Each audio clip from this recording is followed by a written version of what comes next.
Mexico had never been to the Olympics before for softball.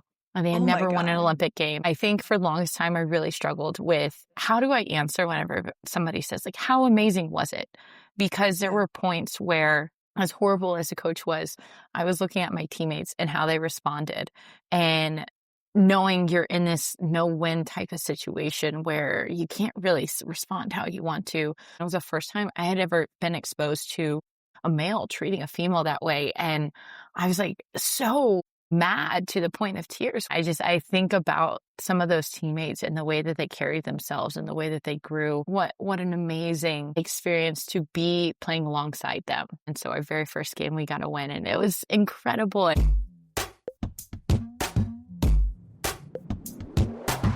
Welcome to Athlete Actually, the women's sports podcast where we ask the questions athletes actually want to answer. I'm Elizabeth Montalvan, a professional water skier and marketing strategist, and this show is produced by Parity, a women's sports marketing and sponsorship consultancy.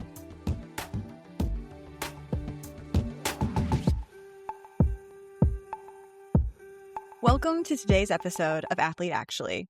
I'm your host, Elizabeth Montalvan, and today I'm joined by Nicole Mendes, a two-time NCAA national champion, Olympian, and one of the key contributors to Oklahoma softball's historic run at the top of the sport. During her time with the Sooners, she became known for delivering in the biggest moments, finishing her career as a .360 hitter and a three-time Women's College World Series All-Tournament selection. She went on to represent Team Mexico at the 2020 Olympics and has continued her career professionally with Athletes Unlimited and the New York rise of the Professional Softball League. She now continues to shape the game as an ESPN softball and baseball analyst. This season of Athlete Actually is presented by DNA Vibe. DNA Vibe is a new category of wearable regenerative technology designed to support the body's natural recovery processes, trusted by athletes, trainers, and high performers who are redefining what strength, recovery, and longevity look like.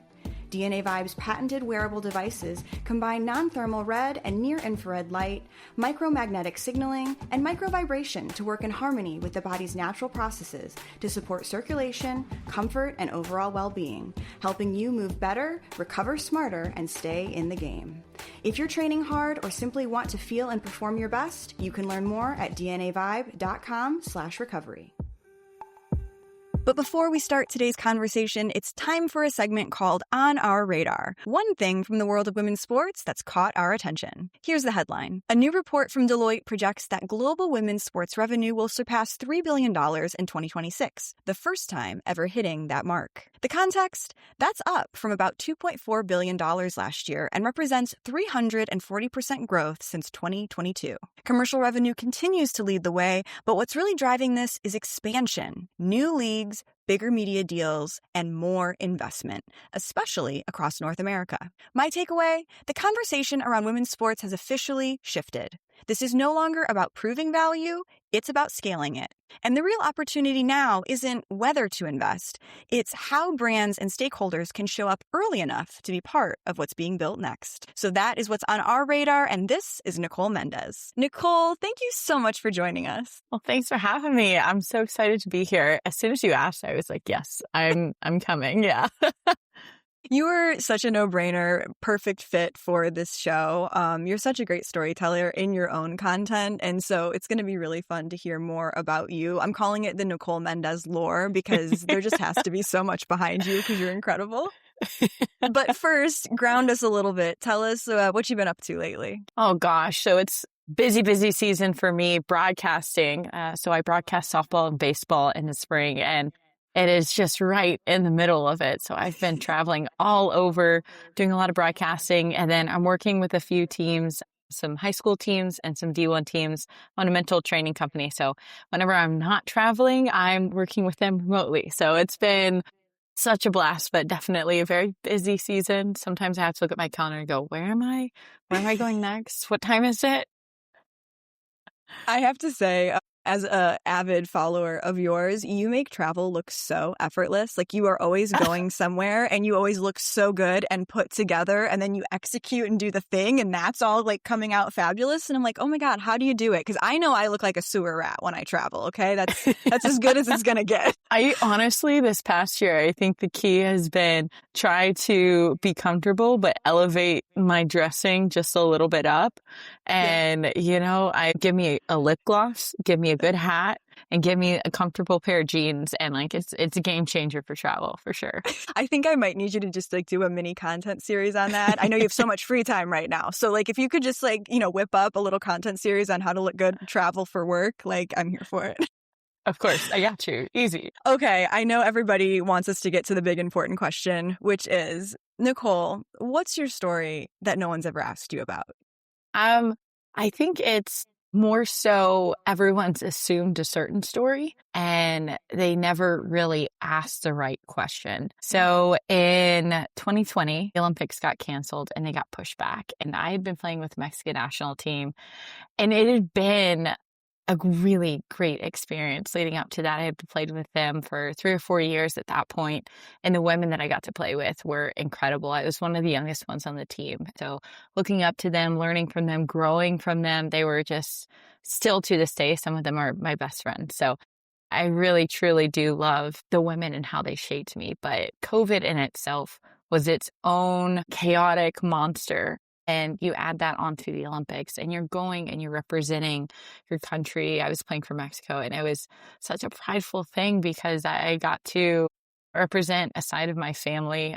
Both my grandparents from Mexico had passed away, but being able to represent them meant so much. I had tears in my eyes the very first game, but people always ask, wow, how amazing was the Olympics?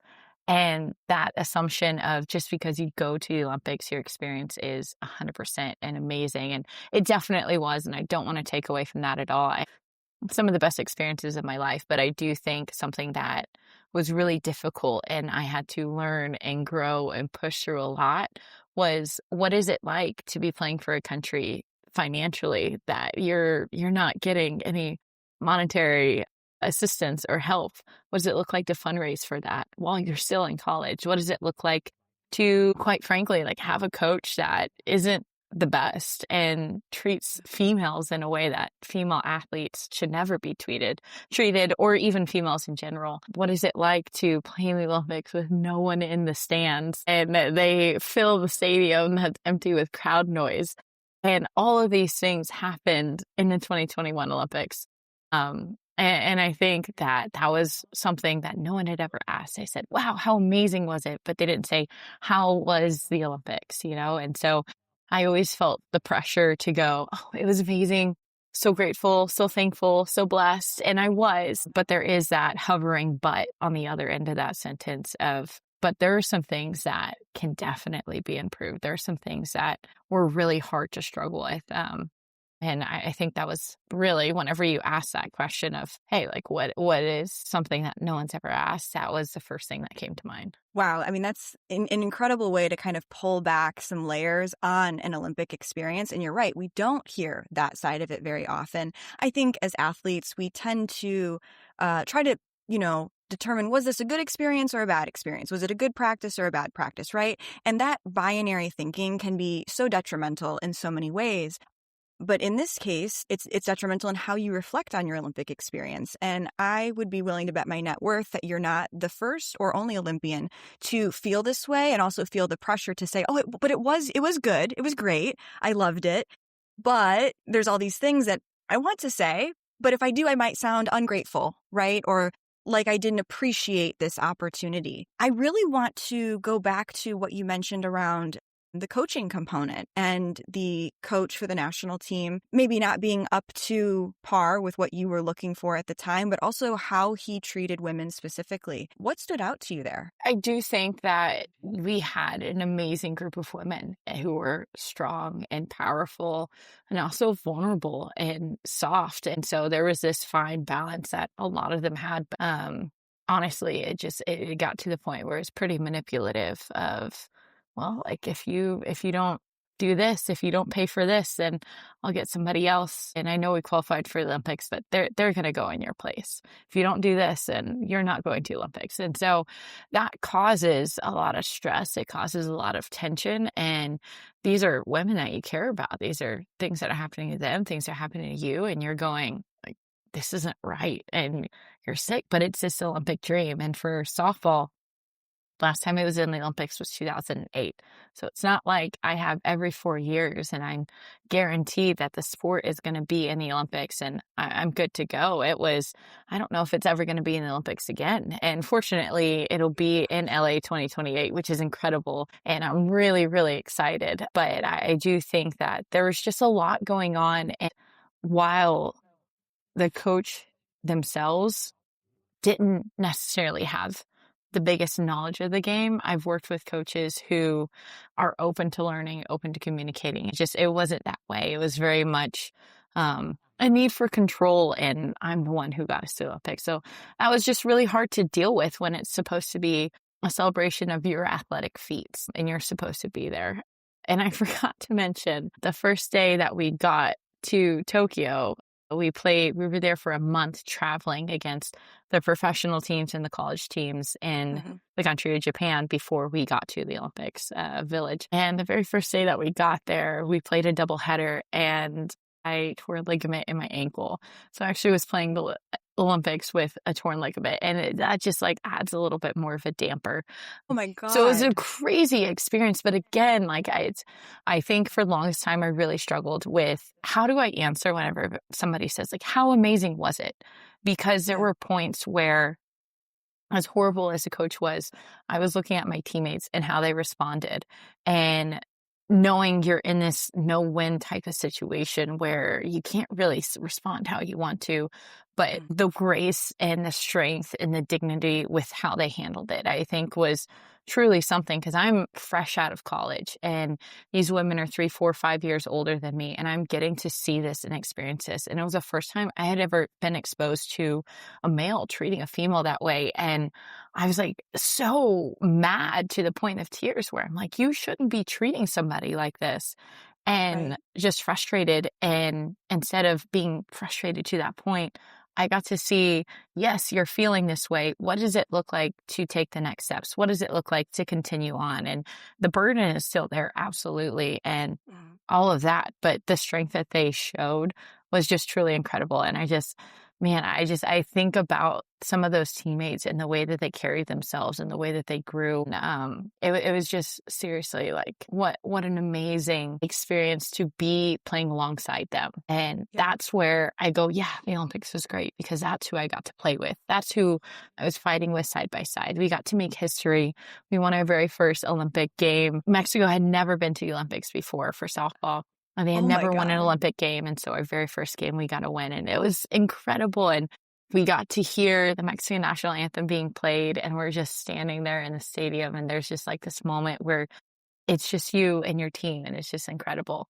And, the highs and lows. And so for the longest time, I didn't know how to answer, how was this experience when it's so great, but also so chaotic and honestly like horrible at the same time. Like, how do you handle that? How do you manage it? How do you tell somebody like, oh, well, it's good and bad. And I think that was a really hard thing, because it felt like it could only be one or the other, when it really was a mix of both. Yeah. First of all, I'm so sorry that you had such a terrible experience with a coach. There's so many things that are so detrimental to athletes' careers, right? Injury, financial strain. But when there is a particularly toxic power dynamic in the mix between a coach and athlete, or multiple athletes, it can devastate an athlete's career. It can completely derail it. It can end career. And so I'm so sorry that you had that experience. You don't deserve that. No women in sport deserve that experience. But I'm so happy to hear you had teammates who had the experience to uplift you, potentially protect you, teach you how to navigate this situation. I know in a fun way, we call them girls, right? But, really it's when we have those athletes who are a few years older than us and they're willing to lend their leadership and kind of, put their wings around us and protect us a little bit, that can also be a make or break it moment for a young athlete. Do you think that spirit of looking out for who's coming behind you. Is that like predominant in softball, or was that special to this team specifically? Definitely predominant in softball. I think a lot of struggle, not just with the Olympics being in, being out, but also the professional league. It's been around for a long time, and people go, wow, I see AUSL, and that's incredible that softball finally has a pro league. And I'm like, it's been around literally since the 90s. And no one knows because it's been such a struggle to get it off the ground. And with that, all the professional athletes that have come before have done such a great job of just not only trying to push and advocate for, give me a little bit more, push this a little bit more, we deserve more, but also as soon as you come in as a rookie, you're being told, hey, this is what it is and this is what we deserve. Do not settle for this. This is unacceptable. They're going to try to do this. You're not going to accept it. And I think that's something that's amazing. And you don't always see that in the day-to-day living that you have out in the quote-unquote real world. But whenever you talk to these women in softball and how they push, and they don't just think about themselves, and I think it's a credit to how hard we've had to fight to be able to go, how do we grow this game? How do we make it to where it's at a level, and we're seeing what's happening in soccer. We're seeing what's happening in basketball with the female leagues. And we go, oh, I want that. I want to do that. And if they can do it, we can do it. And I think that's been more of a push now than ever of the people who have been there, have experienced it, looking to the younger generation saying, here's how we can.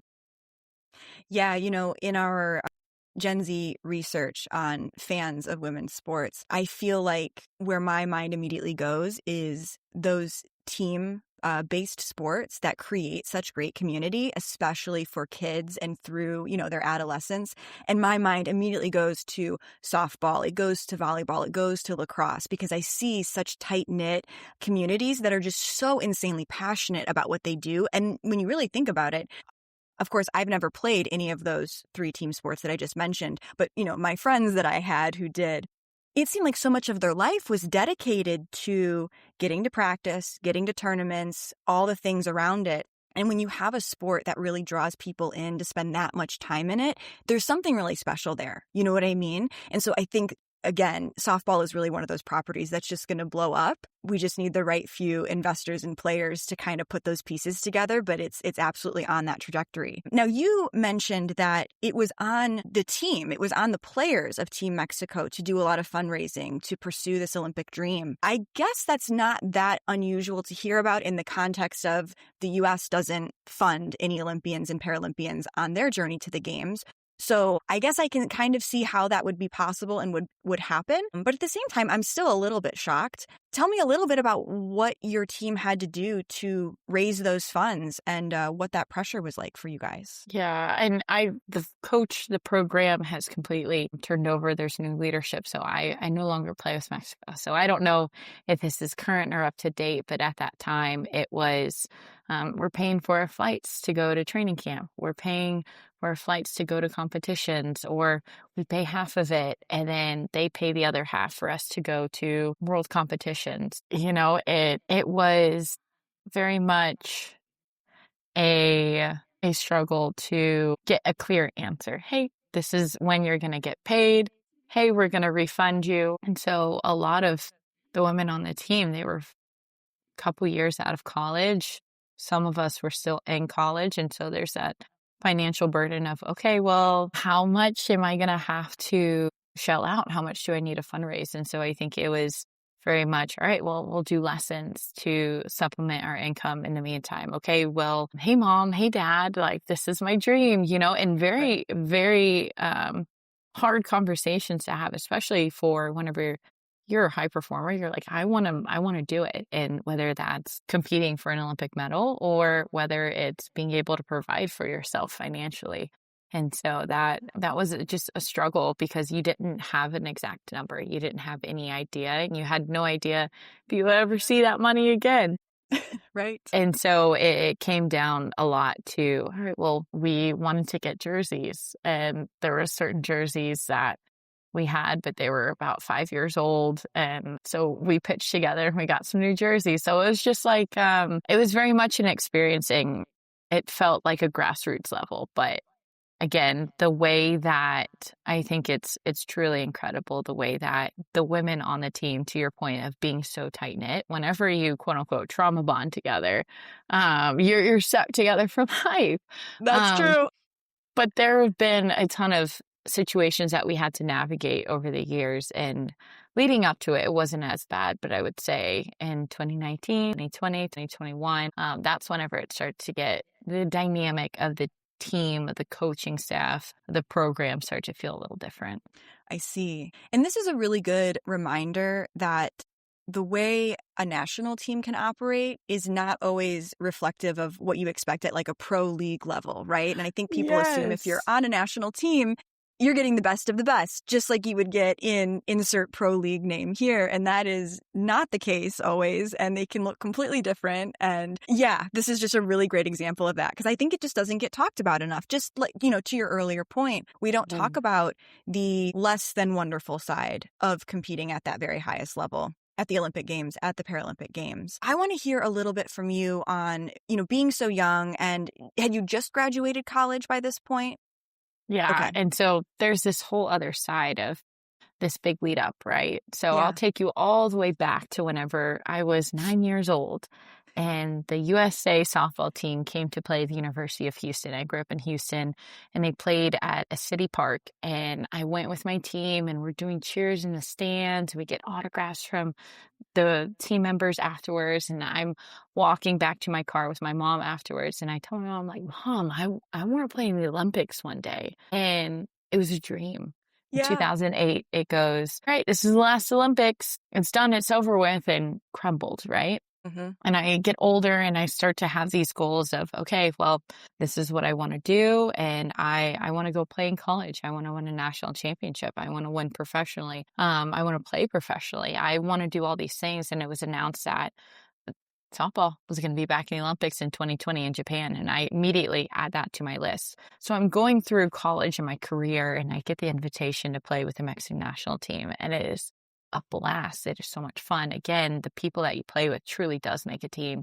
And I win 2 national championships. I go on to have all this success. I go on to have an incredible coach, incredible teammates at the college level at Oklahoma. And then I go on to play in the Olympics, and I play professionally. And I'm like, check, check, check, all these goals and dreams that I've had since I was literally 10 years old, long term, Yeah. accomplished. And then I'm just like sitting. I immediately get back from Japan. I have a week, and then I'm back on campus finishing up grad school, and I have no idea what I want to do. And professional softball doesn't pay great. So if I want to play, I got to find a way to make money, and I got to figure out a career, and I need to figure out how to manage all that emotion that I had just gone through with the trials and tribulations of the Olympics experience in Japan. And then what are my goals? I don't know. I just accomplished all of them. Yeah. Question mark. What's next? And I think that's one of the hardest things is as an athlete, you're always working towards something. And I just didn't, because these were such long-term goals. I never really thought, okay, well, what's next? And so that identity piece, I was 22, literally won a national championship, stayed at home for 2 days, and then I joined the Mexican national team. And then we went on to go to the Olympics. And I get back. And that was my summer. That was my senior year of college into the summer. And then in the fall, I'm just sitting there twiddling my thumbs going, well, now I no longer have a team. The program that I worked at as a GA within the athletic department, I was privy to a lot of information. So Mm-hmm. there was restrictions on like, I can't really have those same relationships that I had with at student athletes before. There had to be that boundary line. And well, then there was the isolation piece. And I found a Right. great group of GA friends in college, but still it's not the same. And you lose that identity and you lose that piece. And even though it's playing professionally, you don't get to work out quite the same way that you do whenever you're in a team sport with your Mm-hmm. team day in and day out. You don't get those reps the same way. And so there was a lot of question of like, what is not my identity, but like, what is the path forward? What is a decision that I need to make? Is it worth it? Do I want to do it? Can I afford to do it? And so that fall of 2021 was probably just a lot of deep diving into what is it that I want out of my career? What is it that I want to do for next steps? And I just had never felt so unprepared. And being the person that was always on top of it, super talented, super disciplined, super dedicated. And now I have zero answers and I have no idea where to take my first step forward. That was really hard to navigate. And I talked to a lot of friends in other sports as well who had recently graduated. And it was similar experiences. Something we hear a lot in sports is kind of that origin story of, I was 8 or 9 or 10 years old and I had this dream and I chased it for this long and I achieved it, or I'm still on the path to achieving it, right? And it's poetic and it's beautiful and we all love hearing it and reading about it. But you're right. There is not a lot of content, a lot of media around, I've achieved every goal. I've checked every box. I'm standing at the very top of this mountain.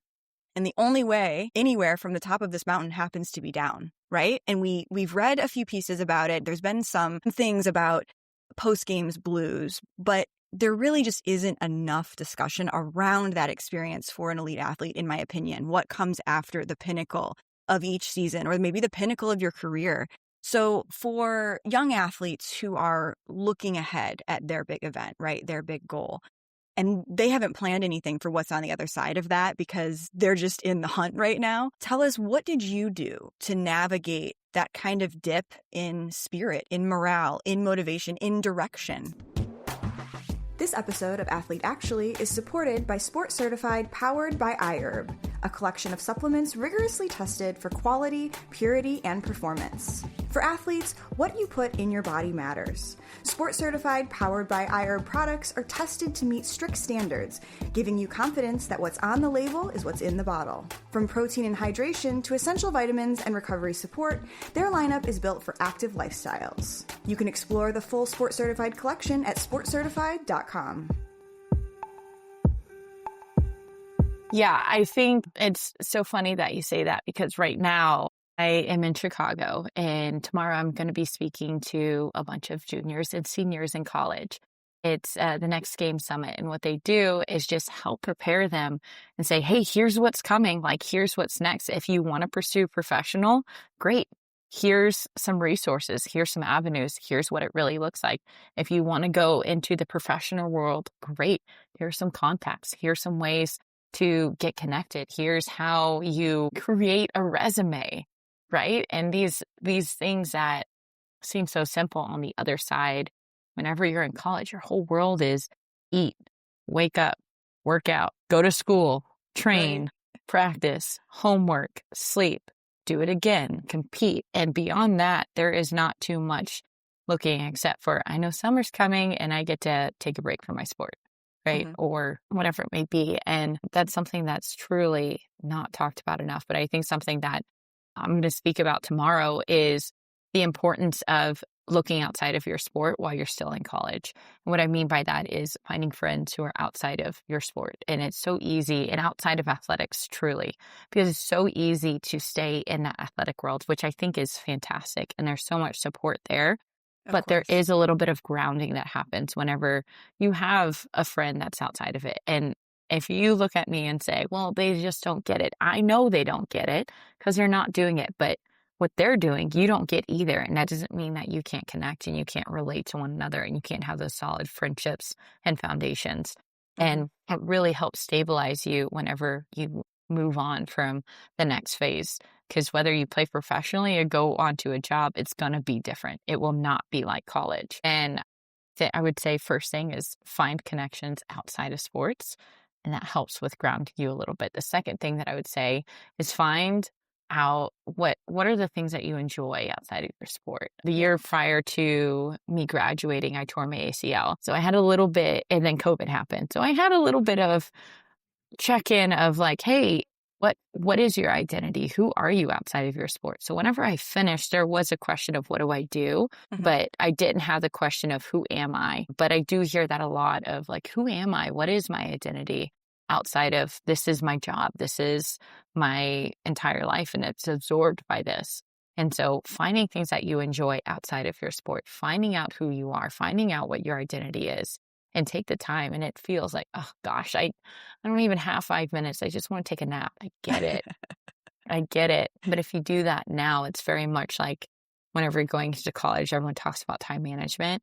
Mm-hmm. Going out of college, I think there needs to be a higher stress of preparation management. What are you doing to prepare? You would never go into a competition or a game or a match and not have no idea. I don't know who I'm playing. I don't know what I'm trying to do. I don't know what my goal is. You would never do that as an elite athlete.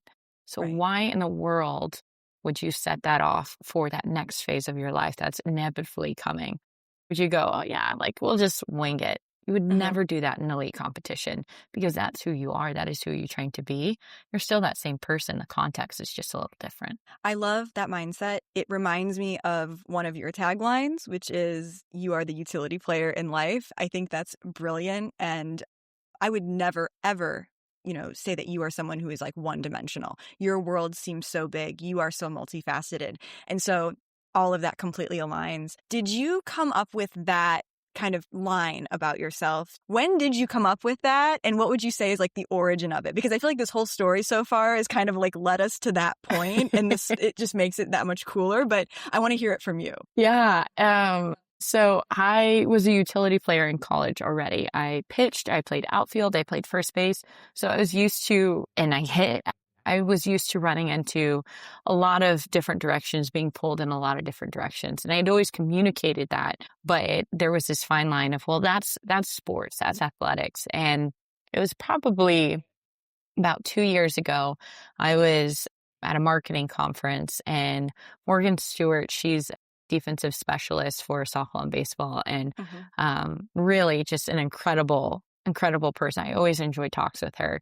And she was at that event and we were having dinner one night and we're all talking. There's a group of us and she goes, somebody was saying something about being a utility player in like real life and like how you have to wear all the different hats. Like, you're such a utility player in real life. And I was like, you never thought about that. Like, I never felt like I quite fit in and I was just that one hat. I felt like I was curious and I wanted to have all these things, but I never would have phrased it quite like that.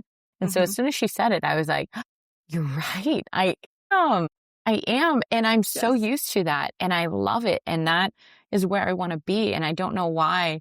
I had also at the same time been kind of feeling this pressure of, I have to have one job and I have to do one thing because that's what everyone does. And that's what all my friends who are entering in corporate are doing. And if I want to be a quote unquote success, that's what that journey looks like. And whenever she said that, I kind of sat with it over the weekend. I loved it immediately, but I kind of sat with it over the weekend and I was like, oh, holy cow. I am somebody who is a professional softball player. I'm somebody who is a broadcaster for multiple sports. I'm somebody who owns a mental training company.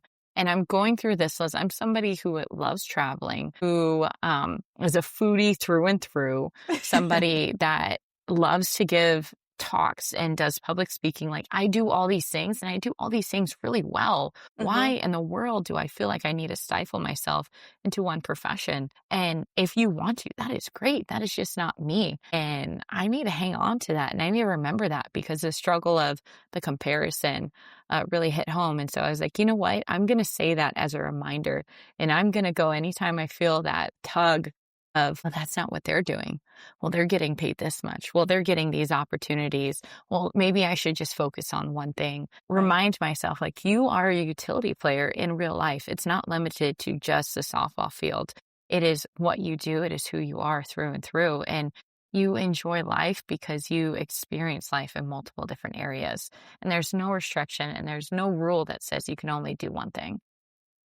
And you just were fortunate enough to experience a lot of your careers early on. And I think that was really that like tipping point of, you know what, that's going to become my tagline and I'm going to take it and I'm going to run with it. So thank you, Morgan Stewart. Maybe I should like license it. I don't know. Utility player in real life. You should trademark that one. I trademark it. Yeah. I love that this is just another example of a time that a woman or women in your sport have had your back and helped make you better. That is just such a cool through line on your entire story. And I know that you are the kind of woman who would turn around and do the exact same thing for anybody else. But I think a really valuable lesson here is that, for athletes who feel like they're struggling with identity, maybe it really is just that you're trying too hard to be an expert at one thing and you're actually an expert at so many. And it's like being unbalanced, right? It would be like if every night for dinner you only ate one specific food. That's not a balanced plate. That food can be as healthy, it can be perfect, but alone, it's not really going to do a lot for you. And I think this is just a great message to those athletes out there who are multidimensional and they don't want to have to cut away pieces of themselves to fit into a box, even if that box is excellent, right? And it's the best of the best at something. Sometimes really to be you have to be really good at a lot of things because you just have that much potential and fire inside you. And Nicole, you are absolutely one of those people. I love it. Thank you. I appreciate that.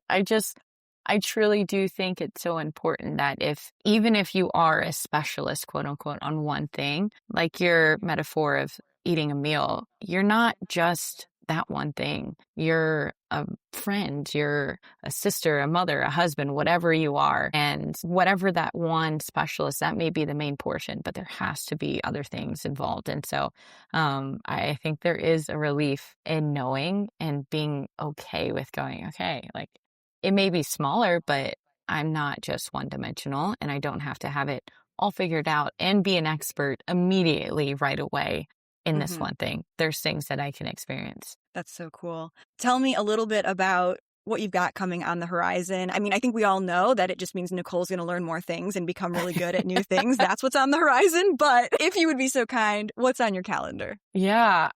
One thing, and this is professional life aside, I think this is something that I started back in August and I've taken it and I've run with it let me dive a little bit deeper into real life. Like, what is experiencing life? What do I want to get out of life? And I think one thing that I really want to find more of is like joy and connection and community. So I challenged myself to try new things starting in August. So since then, I learned how to make pasta. I did a coffee tasting class. I hate coffee, but I tried it and it was so much fun. Will I drink coffee? No, but I now know what notes and smells and how to make it very well. So I tried jujitsu for the first time. I did sand volleyball, like all these different experiences. And they have been so rich and full, and I don't need to fully dive into that community to see it and appreciate it. I've gone to Broadway shows and just things that have stretched me and pushed me to think outside the box, and they have helped me. And one of the biggest ways that it's helped me, I mentioned I own a mental training company called Growin. So specifically, I work with high school age students and smaller D1s. And one thing that I love is it's not your whole world. Whenever I get to experience what else there is to offer, I realize this is not my whole world. There's more to life. And it's really helped me add in this level of, I'm going to teach you how to compete and I'm going to teach you how to be the best. And I'm going to give you that mindset and I'm going to give you the tools to lay that path. But I'm also going to teach you how to be a human and an athlete, not be an athlete who has a side life. And that's something that is so, so important and not trained enough because you have to train it. Anything that you do, you have to train. And so I had that coming up on the horizon. I'm working with some high school teams, some travel ball teams over the summer. And then into the fall, I start working with the college team. So I am beyond excited about that. And then broadcasting, that will carry on through. Regionals are coming up in about 4 weeks now. And I can't believe it. Softball season, as quickly as it came, I feel like it's slipping out of my hands.